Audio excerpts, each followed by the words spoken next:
All right, in this explainer, we're going to dive into a timeless fable. But this isn't just some old children's story. We're going to unlock it as a really powerful tool for understanding the incredible strength that comes from, just being our true selves. So, let's start with a question that probably hits a little close to home for a lot of us. Have you ever felt like a total imposter? It's that nagging feeling, right? That you don't quite belong, or that you're just faking it.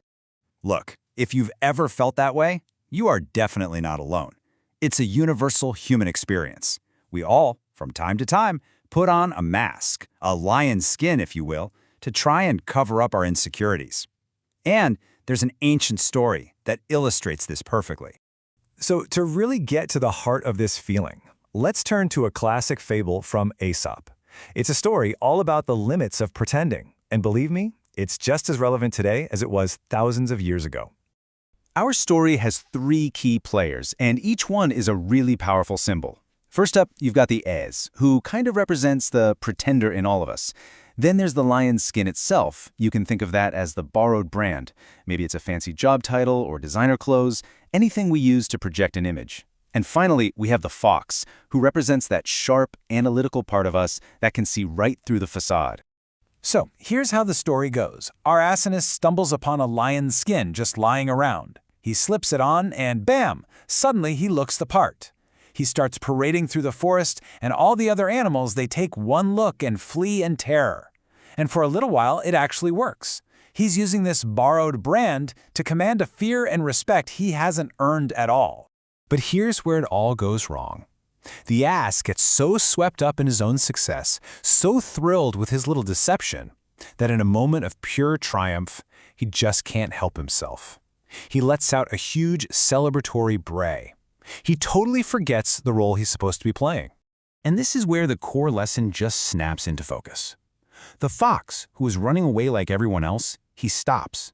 He hears that unmistakable sound, and the whole illusion just shatters.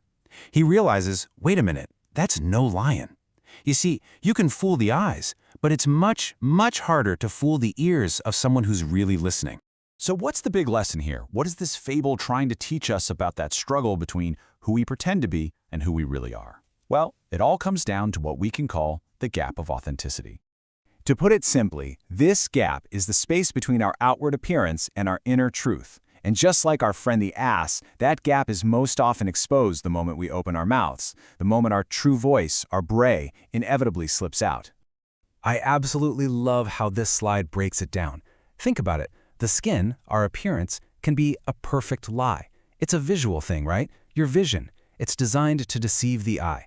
But your voice, that's a whole different story. It's a vibration, something that comes from your very core. It's so much harder to fake, and it reveals the soul. And this forces us to ask a really important question about ourselves. Is the authority you have, the respect you get, is it based on the skin, your job title, your status, or is it based on the roar of your actual earned competence and character? Okay, let's bring this into the real world. Because this isn't just some story from long ago, we see these lion skins absolutely everywhere in our modern lives. This table just nails it. Personally, the lion skin could be using a ton of jargon to sound smart, but the bray is when you can't answer a basic question.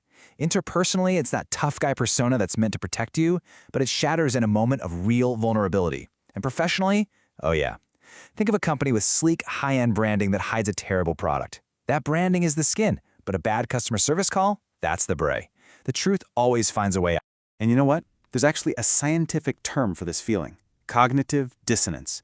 It's the psychological stress we feel when our actions don't line up with our beliefs. Like when we're pretending to be a lion, but deep down we know we're an ass. That strain is exhausting, and it almost always leads to what scientists call leakage, where our true self accidentally slips out. Just like that bray. Okay, so if wearing a skin is the problem, what's the solution? Well, it's not about finding a better costume. It's about taking the path to real, authentic strength. So, how do we do that? See, the real goal here isn't to just find a more convincing lion costume. Not at all. It's to stop needing one in the first place. It's all about cultivating your own roar, developing your inner substance, your competence, your character, so that your voice and your appearance finally become one and the same. So the path to getting there can be broken down into three pretty simple steps. First, you have to reflect. Get brutally honest with yourself about the skins you might be wearing. Second, examine. Listen to your own voice. Are your words, your actions, consistent with the image you're trying to project? And finally, step 3 is to cultivate. Do the hard work of building that inner substance so you just don't need a mask anymore. To help put this into practice, let's run through a few powerful mantras. The first one is a commitment to closing that authenticity gap. I am authentic in my speech and consistent in my character. It's all about making sure your words and your core self are in total sync. The second mantra is about rejecting the temptation of the lion skin itself. I do not seek to deceive others with the skins of borrowed authority. This is a great reminder to find your worth in what you've actually built, not in some empty title or fake persona. Our third one helps us focus on what really matters. I value the truth of my inner voice over the vanity of my outer appearance. This is about choosing substance over style every single time. And finally, a really powerful affirmation of courage and self-acceptance. I stand in my own power, unmasked and unafraid. It's about having the guts to show up in the world exactly as you are. And this really brings us to the ultimate takeaway, doesn't it? The goal isn't to be a lion if you're not a lion. The goal is to be the best, wisest, most competent version of yourself. True strength is authenticity. So we'll leave you with a question to really think about. What if you walked through the forest of your own life as your true self? What are you afraid would happen? Answering that question honestly?